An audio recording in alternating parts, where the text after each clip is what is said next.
A figura do pastor profissional, uma realidade triste dos nossos dias. Seus movimentos são fria e milimetricamente calculados. Caminhar lento e passos firmes.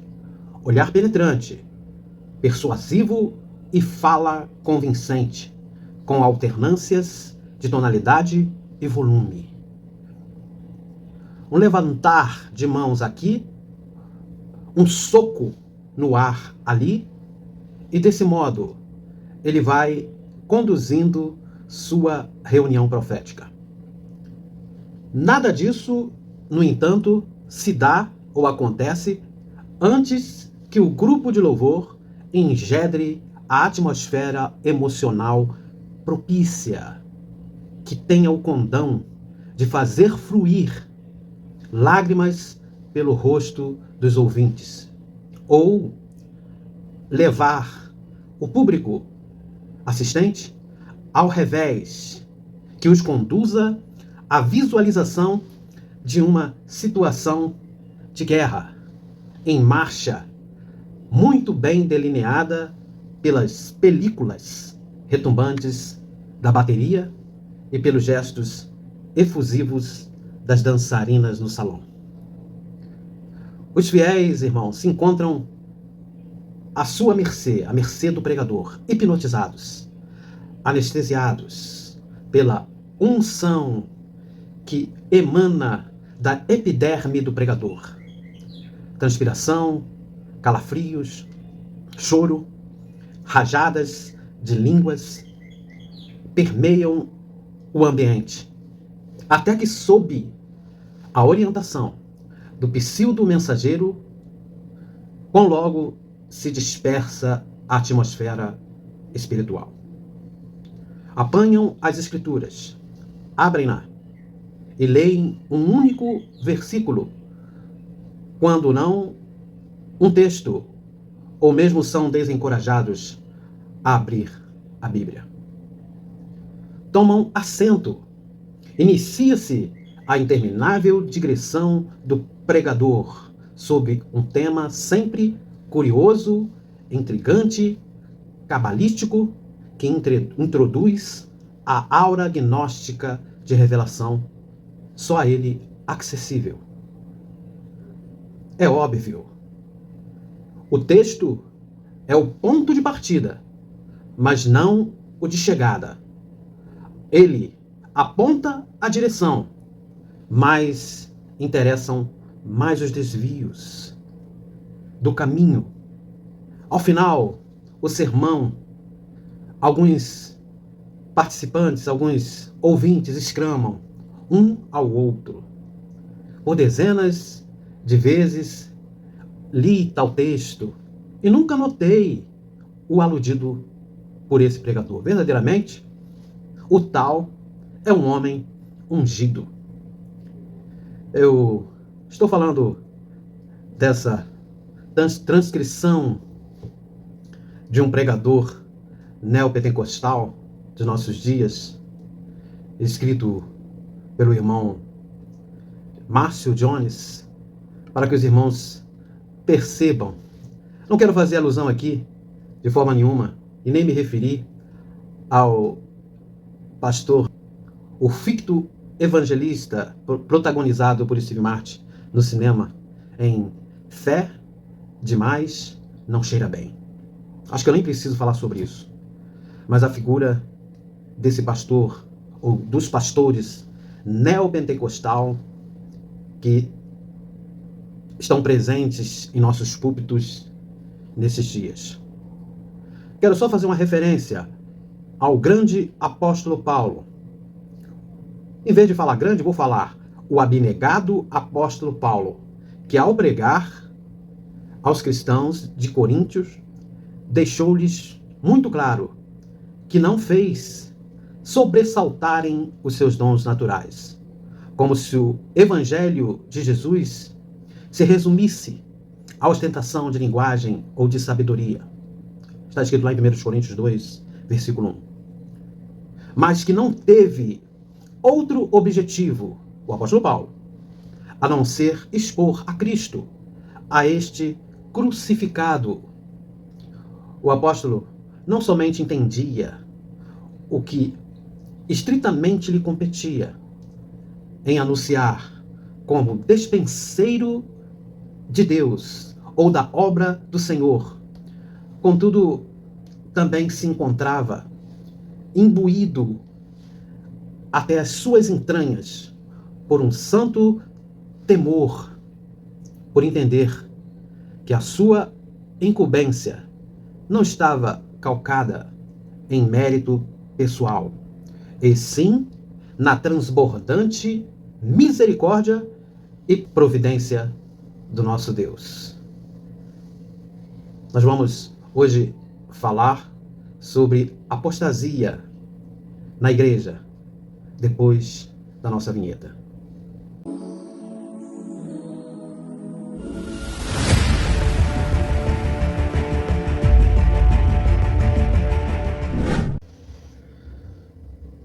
Quero falar com os irmãos sobre apostasia na alma da igreja.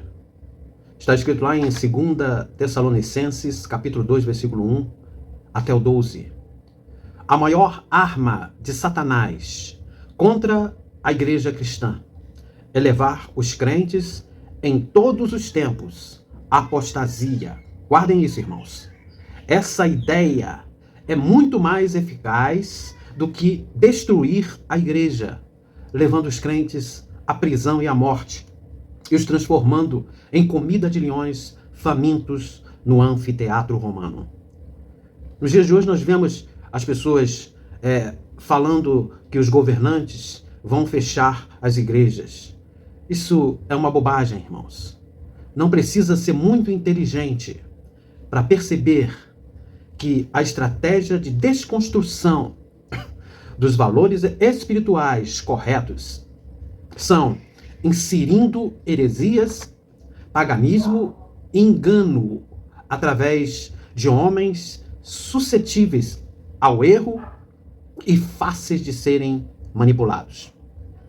Essa situação, essa questão produziu resultados devastadores de afastamento da verdade do Evangelho em toda a história da igreja. Apesar do potencial crescimento e liberdade ocorridos ao longo de todos esses séculos. Veja o que o apóstolo Paulo diz em Atos 2 e 29. Ele fala assim, aliás, Atos 20, versículo 29. Eu sei que logo após minha partida, lobos ferozes se infiltrarão por entre a vossa comunidade, e não terão piedade do rebanho. E ainda mais, dentre vós mesmo, surgirão homens que torcerão a verdade, com o propósito de conquistar os discípulos para si. Então o apóstolo Paulo já tinha nos alertado, na sua partida, de que essas coisas aconteceriam.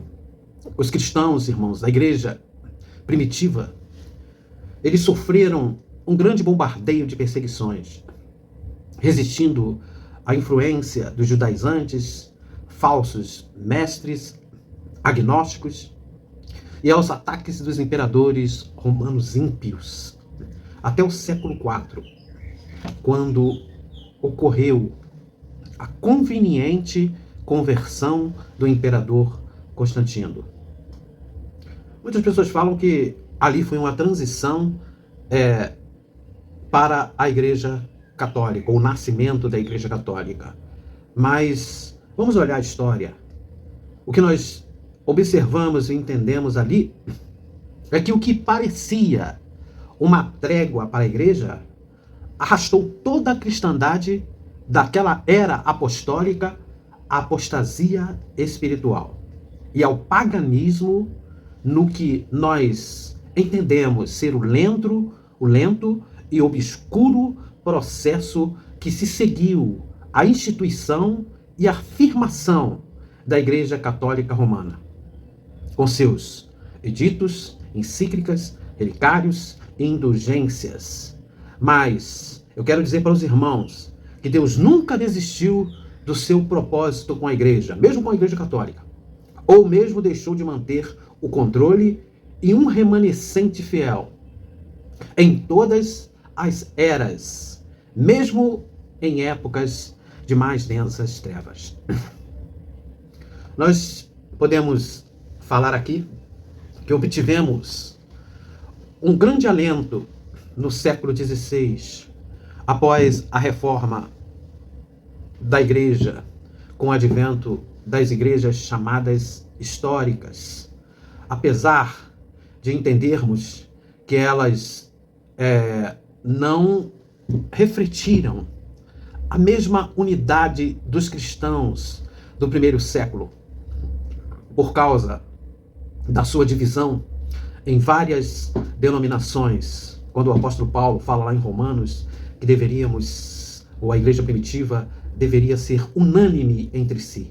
E Jesus, na sua oração, no capítulo 17 de João, ele fala sobre a união, que todos sejam um só. Foi a oração de Jesus. Mas houve uma fragmentação da igreja em presbiterianos, batistas, metodistas, anglicanos, luteranos, congregacionais e mais tarde pentecostais, entre muitos outros. Mas pelo menos, irmãos, nesse período eles conservaram a Bíblia como regra de fé infalível e preservaram os padrões de moralidade, cultivando também uma extraordinária visão missionária que sacudiu o mundo daquela época, em períodos legítimos de avivamento que influenciaram e transformaram milhares de vidas e consolidaram conceitos modernos de liberdade, igualdade e direitos sociais que beneficiaram os homens e trouxe progresso e crescimento para diversos países. Muitas pessoas não estudam a história da igreja e perdem partes essenciais. Nós precisamos sermos honestos com o nosso passado, reconhecendo os nossos erros e as nossas dificuldades. A própria reforma protestante, com o passar do tempo, ela foi fracassando nos seus conceitos quando permitiu a entrada de multiplicidades de teologias divergentes, liberalismo teológico, nova ortodoxia cristã e muitos outros conceitos que minaram a estrutura doutrinária dessas denominações, contaminando seus seminários e membros com pragmatismo, relativismo teológico, trazendo novos modelos de interpretação e diminuição progressiva da autoria bíblica. Isso aconteceu no século XVIII, quando começaram a aceitar a interpretação ou tradução do texto eclético e mudou o conceito daquilo que estava escrito na palavra de Deus, ou afetaram a inerrância da palavra de Deus. Essas denominações históricas, irmãos, elas começaram a sofrer a derrocada doutrinária e moral e começaram a ceder espaço para o surgimento do neopentecostalismo no início da década de 60, com a sua teologia da prosperidade, que propõe a solução imediata dos problemas, o que motiva ou motivou a corrida de milhares de pessoas a esses movimentos, ajudando a consolidar o modelo temprocentrista atual, onde o lugar de culto, a sua liturgia, os milagres e o alvo financeiro, ele passou a ter mais importância do que a alma das pessoas que ali frequentam. Jesus, ele falou alguma coisa muito importante com a mulher samaritana no capítulo 4 de João, versículo 19 e 24, sobre adoração espiritual. Confiram lá, irmãos. Leiam a palavra de Deus, mas não só leiam aquele texto, leiam também as referências, leiam também o contexto, né? Leiam o que está envolvido nesse tema, para que vocês possam entender o que Jesus ele estava dizendo ali.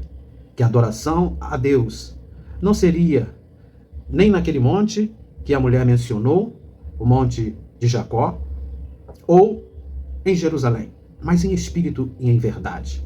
A grande realidade é que a tão celebrada reforma protestante, irmãos, ela foi muito útil à igreja. Enquanto os crentes, os líderes dessas denominações, não abandonaram o fervor espiritual, que fora fator essencial na igreja primitiva, como está descrito lá em Atos, no capítulo 2, 42 e 44. Perseveravam na doutrina dos apóstolos. Não estou cansado de ouvir esse versículo. E não dá para a gente voltar ao primeiro século. Não dá para a gente vivenciar aquilo que aqueles irmãos viveram naquela época. Nós estamos em outro tempo, em outra circunstância. Mas nós podemos trazer de volta a base espiritual e doutrinária daquelas igrejas, que não eram templos, mas eram reuniões, muitas das vezes, em sepulcros, reuniões em casas, e os crentes vivenciavam uma vida cristã.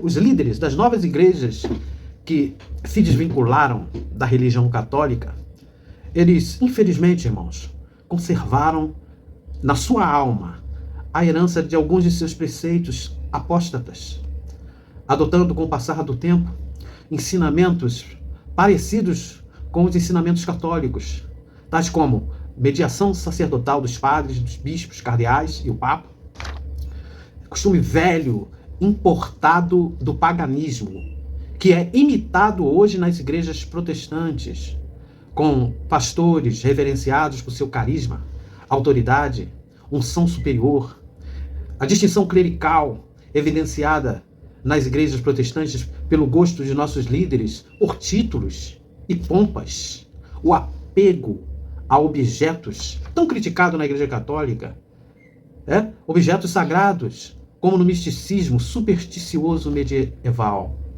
que é explorado largamente, infelizmente, nas igrejas atuais. O uso do copo d'água, rosa ungida, sal grosso, água do Jordão e outras heranças da mentalidade católica, que foi tão criticada no período da Reforma Protestante, mas que continua presente na alma evangélica de nossos crentes modernos. Os irmãos podem ler lá em Mateus 23, 1 e 12. Pesquisem lá o que Jesus fala sobre essa questão. Quero dizer para os irmãos que a apostasia, ela não ocorre por acaso dentro das nossas igrejas. Nunca foi assim, irmãos. Desde o princípio. Mas é o desinteresse pelo verdadeiro conhecimento bíblico. As pessoas têm desinteresse pela palavra de Deus. Você vê que os jovens hoje não leem mais a Bíblia, não conhecem mais a Bíblia, não sabem nem onde ficam os livros principais da Bíblia, não tem o hábito de ler a palavra de Deus, de pesquisar, de estudar. E isso causa apostasia aos nossos crentes na atualidade. As pessoas não têm questionamento também pela ótica desses líderes carismáticos que estão aí, mas ouvem, comem pela mão daquilo que eles falam. Muitas das vezes, homens despreparados ou mesmo mal intencionados. Essas são as causas mais frequentes que levam a igreja a apostatar. Eu quero dizer para vocês que Deus não terá por inocente um povo arrumadinho, que bota a Bíblia debaixo do braço e vai para a igreja seguir uma liturgia, e que se deixa manipular por comodismo religioso para obtenção de satisfações emocionais e bênçãos materiais, que é só isso que nós vemos hoje aí. Essas coisas, elas realmente, irmãos, não conferem com a simplicidade de uma vida cristã genuína que nos conduziu até aqui. Para nós vivenciarmos um presente muito melhor, com mais equilíbrio e maturidade cristã, sem a pretensão de sermos perfeitos, pois não somos. Mas, olhando para a nossa história, todo esse contexto histórico de falhas, sendo honestos com aquilo que aconteceu na história da igreja e adquirindo conhecimento do nosso papel e revelação do nosso próprio tempo. É isso que nós devemos estarmos atentos. E nesse sentido, irmãos, o amor e compromisso com a verdade, ele será decisivo no final desses dias, para identificar e rejeitar toda nova revelação que conflite com a verdade do Evangelho de Cristo. É um momento crucial para que nós paremos e analisemos o contexto que nós estamos inseridos na nossa prática cristã. Você precisa procurar saber. Não adianta você ficar enfurnado dentro de uma igreja sem saber o contexto do que está acontecendo ali. Mas conhecer, né, o evangelho que está sendo praticado, a doutrina que está sendo colocada ali, oposta ali, para que você cumpra. Até mesmo a liturgia, que não seja essa liturgia banalizada que nós temos visto em vários lugares. Eu quero dizer para os irmãos que Deus, ele manda uma palavra aos apóstatas. O apóstolo Paulo falou que a apostasia, ela precede a vinda do anticristo. E aos apóstatas, dentro e fora da igreja, Deus lhes enviará a operação do erro. Os irmãos entendem o que é isso? Para que creiam na mentira. Isso está escrito lá em 2 Tessalonicenses, capítulo 2, versículo 11. Todos aqueles, irmãos, que rejeitam o conhecimento e se conformam em viver um evangelho de compensações e de bênçãos materiais, essas pessoas correm um sério risco de serem endurecidas por uma forte ilusão, uma ilusão irresistível. Não é enviada pelo diabo, não, irmãos. É enviada pelo próprio Deus, onde a mentira parecerá verdade e a verdade será vista como a mentira. Isso já está acontecendo, né? Se nós observarmos aí, isso já está acontecendo. Parece que as pessoas são autômatas. Elas acreditam na mentira. Seguem uma liturgia, muitas das vezes, baseada em coisas que muitas das vezes não conferem com a dinâmica espiritual que Deus deseja estabelecer para cada um de nós. Então, para terminar, eu quero dizer para os irmãos que o maior perigo para o cristão não seria virar comida de leão no anfiteatro romano. Isso já passou. Perder a cabeça na guilhotina e espada, ou ser mesmo fuzilado em praça pública, numa perseguição global, isso pode até acontecer. E será bastante honroso para mim, para você, se acontecer algo parecido com isso. Mas quero dizer para vocês que o pior é achar que está salvo por suas crenças, sua comodidade e convicções e errar o alvo no final. O problema é que muita gente obstinada vai ter que passar pela morte ou mesmo Jesus voltar para ter esse choque de desilusão do vício do sistema religioso impregnado na alma. E eu quero dizer para vocês que aí já será um pouco tarde demais. Que Deus, irmãos, tenha piedade de nós e nos dê uma visão clara. O que eu estou falando aqui com os irmãos Não precisa que você acate ou aceite, mas estude a palavra de Deus. É uma forma de você questionar as coisas que você tem vivenciado na sua igreja, na sua liturgia, e é uma maneira de você ter uma visão diferenciada das coisas que você tem convivido ou experimentado. Que Deus abençoe a cada um de vocês.